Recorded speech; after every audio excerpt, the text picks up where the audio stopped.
람 종족 부스 사람 바라겔의 아들 엘리후가 화를 내니 그가 욥에게 화를 내면 욥이 하나님보다 자기가 의롭다 하며 욥기 32장 2절 말씀. 아멘.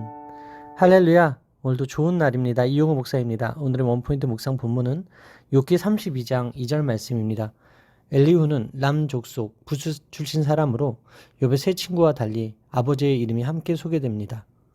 엘리후의 아버지 바라겔은 부스 사람으로 아마 아브라함의 조카 부스의 후손이며, 재미있는 것은 부스의 형은 우스인데 후에 우스 땅이란 이름을 낳게 한 인물일 수도 있다는 것입니다.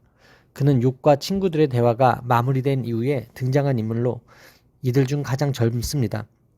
그가 욥과 어떤 관계가 있는지 성경에 명시되어 있지 않습니다. 분명한 것은 지금까지 욥과 친구들의 대화를 듣고 있었다는 사실입니다. 줄곧 대화 내용을 듣고 있었던 그는 욥은 물론이고 친구들을 향해서도 잘못을 지적하며 화를 냈습니다.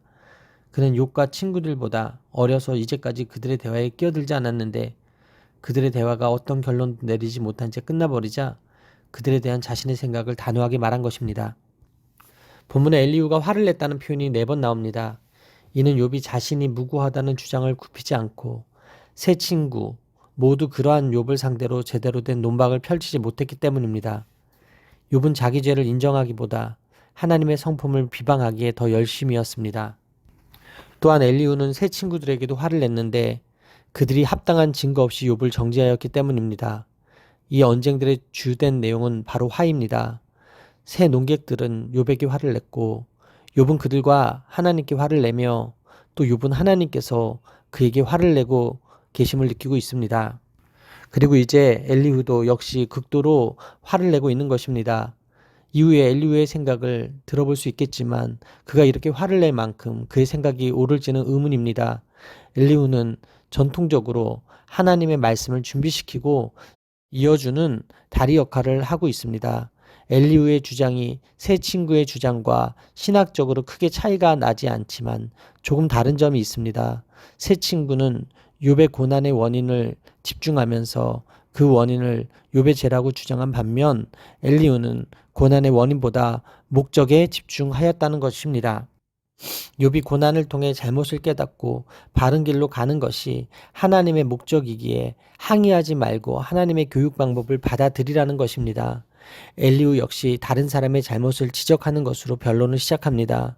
우리는 이처럼 타인의 잘못을 너무나 잘 봅니다. 하지만 이런 태도로는 선을 이룰 수 없습니다. 따라서 오늘의 원포인트 메시지는 화를 내다입니다. 오늘의 삶의 적용 포인트는 나의 의로움에 취해 화를 내는 태도를 버리고 선을 이루는 태도로 살겠습니다입니다. 사람들은 각자 자신만의 의로움을 가지고 있습니다. 하나님의 말씀은 분명히 하나이지만 그것을 받아들이고 적용하는 사람들은 저마다 자신의 의로움을 만들어냅니다. 그리고 각자의 의로움에 의지해 다른 사람에게 화를 내는 것은 당연하게 여기기도 합니다. 그래서 엘리후는 욥에게도 세 친구들에게도 화를 내고 있는 것입니다. 자신이 그들보다 옳다고 생각하기 때문입니다. 엘리후 역시 타인의 잘못을 지적하는 태도나 자신이 다른 사람들보다 더 지혜롭다는 주장을 볼 때 세 친구와 다를 바 없습니다. 그의 말을 듣고 세 친구들은 또 화라는 감정에 사로잡힙니다. 그의 말대로 진정한 지혜는 하나님께만 있음을 잊지 말고 모든 문제의 해답을 하나님께 구해야 합니다. 나의 의로움에 취해 누군가에게 화를 내는 태도를 가지고 있다면 모든 문제의 해결자이신 하나님께 맡기고 협력하여 선을 이루는 여러분들의 삶이 되길 바랍니다. 기도하시겠습니다. 타인을 함부로 판단하거나 무심히 지나쳤던 제 악함을 회개합니다. 제 얕은 지혜를 내세우지 않고 하나님의 지혜로 마음을 충만히 채우는 저의 삶이 되게 하여 주옵소서.